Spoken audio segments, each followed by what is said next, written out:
இதற்கு முந்தைய பதிவில் சூறாக்களை பற்றி பார்த்துக்கிட்டு இருந்தோம். அடுத்து நாம் பார்க்க வேண்டியது ஆயாத்துகள். சூறாக்கள் என்பது பல ஆயத்துகள் கொண்டது ஒரு சூறா. இன்றைய காலகட்டத்தில் ஆயத்துகளை எப்படி தமிழில் மொழிபெயர்க்கிறோம்? வசனம் அப்படின்னு சொல்லிட்டு மொழிபெயர்க்கிறோம். அதே இங்கிலீஷில் என்ன மொழிபெயர்க்கிறாங்க? வேர்ஸ் அப்படின்னு சொல்லிட்டு மொழிபெயர்க்கிறாங்க. இந்த ரெண்டுமே ஆயத்துக்கான சரியான மொழிபெயர்ப்பு கிடையாது. சூறாவை எப்படி அத்தியாயம் என்று அழைக்க முடியாது என்று இதற்கு முந்திய பதிவில் சொல்லி இருக்கிறோமோ, அதே மாதிரி ஆயாத்துகளையும் வசனம் என்றோ வேர்ஸ் என்றோ அல்லது வாக்கியம் என்றோ வரி என்றோ மொழிபெயர்க்க முடியாது. சில நேரங்களில் அவ்வாறு மொழிபெயர்ப்பது தவறான கருத்துக்களை கொடுத்துரும். இப்போது ஆங்கிலத்தில் வேர்ஸ் அப்படின்னு சொல்லிட்டு சொல்லக்கூடிய அந்த வார்த்தைக்கு எப்படி பொருள் கொள்வாங்கன்னாக்கா, ஒரு பாடலில் உள்ள ஒரு வரி, ஒரு செய்யுளில் இருக்கக்கூடிய ஒரு வரி, ஒரு பொயட்ரியில் வரக்கூடிய அந்த வரிகளைத்தான் அவர்கள் வேர்ஸ் அப்படின்னு சொல்லுவாங்க.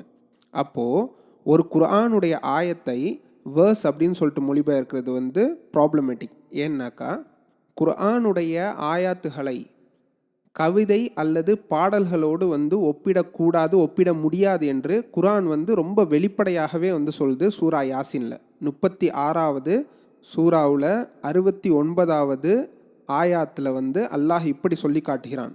வமா அல்லம்னா உஸ்ஸிஅர வமா யன்பஇ லஹு.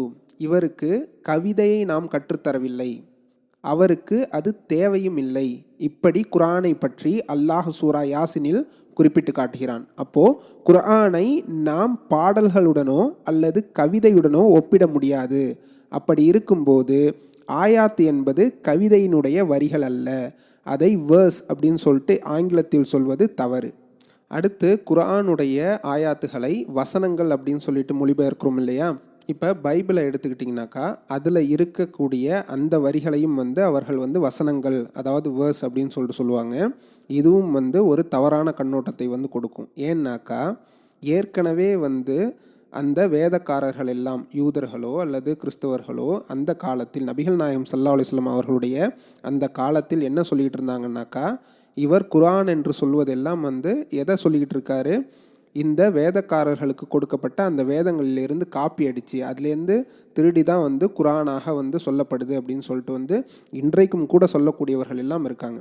ஆனால் உண்மையில் குர்ஆனுடைய வசனங்களும் பைபிளுடைய வசனங்களும் ஒன்றோடு ஒன்று ஒப்பிடக்கூடிய அளவுக்குனா கிடையாது. குர்ஆனுடைய ஆயாத்துகள் இருக்கு இல்லையா, அது தனித்துவமான ஒரு அமைப்போடு இருக்குது. அது பைபிளில் இருக்கக்கூடிய அந்த வசனங்களுக்கு எல்லளவும் பொருந்தாது. இப்போ நீங்கள் கேட்கலாம், ஒரு ஆயத்தை வசனம்னு சொல்லிட்டு மொழிபெயர்க்கக்கூடாது, ஆனால் அதை ஒரு வரி என்றோ அல்லது ஒரு வாக்கியம் என்றோ மொழிபெயர்க்கலாம்ல? இதுவும் கண்டிப்பாக முடியாது. ஏன்னாக்கா, உதாரணமாக இப்போ சூரா பக்ராவுடைய ஆரம்பத்தை எடுத்துப்போம். சூரா பக்ரா எப்படி ஆரம்பிக்குது? அலிஃப் லாம் மீம் ஃபுல் ஸ்டாப். இப்போ சொல்லுங்கள், இது ஒரு வரியா அல்லது வார்த்தையா அல்லது எழுத்துக்களா? கண்டிப்பாக எனக்கு தெரியாது, அல்லாஹுக்கு மட்டுமே தெரியும் இது என்னவென்று. அடுத்த உதாரணம் சூரா அர்-ரஹ்மானை எடுத்துப்போம். சூரா அர்-ரஹ்மான் எப்படி ஆரம்பிக்குது? அர்-ரஹ்மான் ஃபுல் ஸ்டாப். அர்-ரஹ்மான்ங்கிறது ஒரே ஒரு வார்த்தை. இதை வரி என்றோ அல்லது வாக்கியம் என்றோ உங்களால் சொல்ல முடியுமா? முடியாதுல்ல.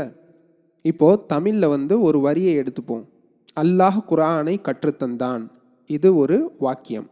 இது இல்லாமல் அல்லாஹ் இது மட்டும் ஒரு வாக்கியமா? இது தமிழில் இதை ஒரு வாக்கியம் அப்படின்னு சொல்லிட்டு சொல்ல மாட்டோம். சில சமயங்களில் ஆயத் என்பது ஒரு வரிக்கும் குறைவானதாக இருக்கும். அது மட்டும் இல்லாமல் குர்ஆனில் பல இடங்களில் நீங்கள் சில ஆயத்துக்கள் ஒன்று சேர்ந்து ஒரு வரியை உண்டாக்குறத கூட பார்க்க முடியும். உதாரணமாக இப்போ அல்ஹம்து சூராவை எடுத்துப்போம். அல்ஹம்துலில்லாஹி ரப்பில் ஆலமீன் அர்-ரஹ்மான் இர்-ரஹீம் மாலிக் யௌமித்தீன். இது எல்லாம் சேர்ந்தது தான் தமிழில் மொழிபெயர்த்தா ஒரு வரியாக வரும். ஆனால் இந்த ஒரு வரி 3 ஆயத்துகளை கொண்டு அமைக்கப்பட்டிருக்குது. சில சமயம் ஒரே ஒரு ஆயத்துக்குள்ளே 10-11 வரிகள் இருக்கும். உதாரணமாக ஆயத்துல் குர்சியை எடுத்துப்போம்.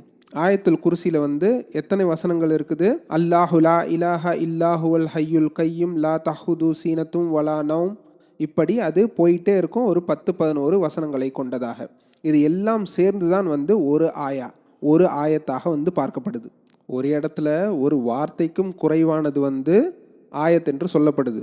ஒரு இடத்துல ஒரு வார்த்தை மட்டுமே ஆயத் என்று சொல்லப்படுது. ஒரு இடத்துல 3 ஆயாத்துகள் சேர்ந்தது வந்து ஒரு வாக்கியம்னு சொல்லப்படுது. ஒரு இடத்துல ஒரே ஒரு ஆயத்தில் பல வரிகள் வந்து இருக்கிறத, பல வாக்கியங்கள் இருக்கிறத நம்மளால் பார்க்க முடியுது. அப்போது ஒரு ஆயத் என்பதை என்ன சொல்கிறது? வரின்னு சொல்கிறதா, வாக்கியம்னு சொல்கிறதா, அல்லது வசனம்னு சொல்கிறதா? என்கிட்ட ஒரு நல்ல யோசனை இருக்குது. அதை நாம் ஆயத்துன்னே சொல்லிடலாம். ஏன்னா இந்த ஆயத் அப்படின்னு சொல்லப்படக்கூடிய இந்த ஸ்ட்ரக்சர் இருக்குல்ல, இந்த ஸ்ட்ரக்சரும் இந்த ஒரு அமைப்பும் கூட தனித்துவமாக குர்ஆனுக்கே உள்ளது. இது போன்ற ஒரு அமைப்பை உலகில் உள்ள எந்த புத்தகத்திலும் நீங்கள் பார்க்க முடியாது.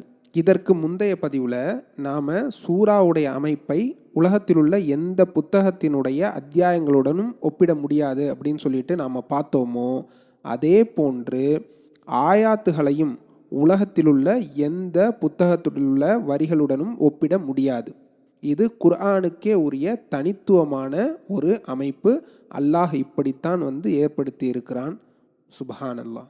இந்த ஆயாத் என்று சொல்லப்படக்கூடிய இந்த வார்த்தை இருக்குல்ல, இந்த வார்த்தையுடைய சொற்பிறப்பியல் என்ன, என்டமாலஜி என்ன அப்படின்னு சொல்லிட்டு நாம் இதற்கு பிறகு வரக்கூடிய அந்த பதிவில் வந்து விளக்கமாக பார்ப்போம் இன்ஷா அல்லாஹ்.